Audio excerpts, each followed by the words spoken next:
ఇదేంటో మీరు చూసారా? ఇదేంటంటే నా రమజాన్ నెల యొక్క టైం టేబుల్.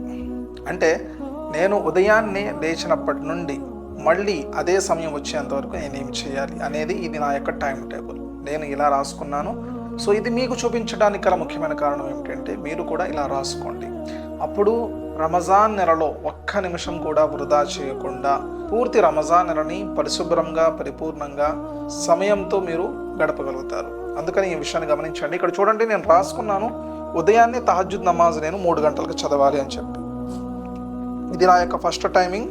అలాగే ఇది ఆఖరి టైమింగ్. ఈ ఆఖరి టైంకి వస్తే మళ్ళీ ఇక్కడ 3 గంటలు రాస్తుంది. అంటే రాత్రి 11 గంటల నుండి 3 గంటల వరకు నిద్రపోవాలి, పడుకోవాలి అనేది నా టైం టేబుల్. మళ్ళీ ఉదయాన్నే 3 గంటలకు లేచి నేను తహజ్జుద్ నమాజ్ చదవాలి. ఆ తర్వాత వెంటనే సెహరీ భోజనం చేయాలి.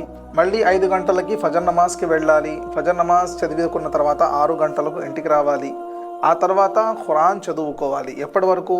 6 గంటల నుండి 7 గంటల వరకు ఖురాన్ అనేది నేను చదువుకోవాలి. అలాగే ఇష్రాక్ నమాజ్ చదువుకోవాలి. అది అయిపోయిన తర్వాత యూట్యూబ్ వీడియోస్ చేసుకోవాలి, అంటే మీ అందరికీ అవగాహన కల్పించడానికి. అలాగే 9 గంటల నుండి 10 గంటల వరకు ఇంట్లో పనులు ఏదైతే నా యొక్క ఇంటి బాధ్యతలు ఉన్నాయో అవన్నీ కూడా నేను తీసుకోవాలి.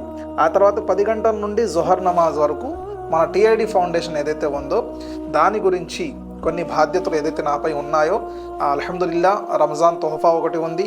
అలాగే టిఐడి ఫౌండేషన్ తరపు నుండి కొంతమంది స్త్రీలకి, కొంతమంది మహిళలకి, ఎవరైతే నిరుద్యోగంలో ఉన్నారో, ఎవరికైతే సంపాదన సరిగ్గా లేదో వాళ్ళ కాళ్ళపైన వాళ్ళు నిలబడాలి అని చెప్పి ఒక కుట్టు మిషన్ శిక్షణ అనేది ఇవ్వడం జరుగుతుంది మన టిఐడి ఫౌండేషన్ తరపు నుండి. ఇన్షాల్లా దానికి మీరందరూ కూడా తప్పకుండా సహాయం చేయాలి. ఇన్షాల్లా నేను తర్వాత మాట్లాడతాను. సో మన ఫౌండేషన్ తరపు నుండి ఏదైతే బాధ్యతలు ఉన్నాయో, ఏదైతే పనులు ఉన్నాయో అవన్నీ కూడా మనం చూసుకోవాల్సి వస్తుంది అనమాట జొహర్ నమాజ్ వరకు. ఆ తర్వాత మళ్ళీ జొహర్ నమాజ్కి వెళ్ళి ఇలా నేను ఒక టైం టేబుల్ మొత్తం కూడా సెట్ చేసుకున్నాను. సో నా ప్రియమైన సోదర మహాశయులారా, మీరు కూడా తప్పకుండా ఇలా టైం టేబుల్ సెట్ చేసుకోండి.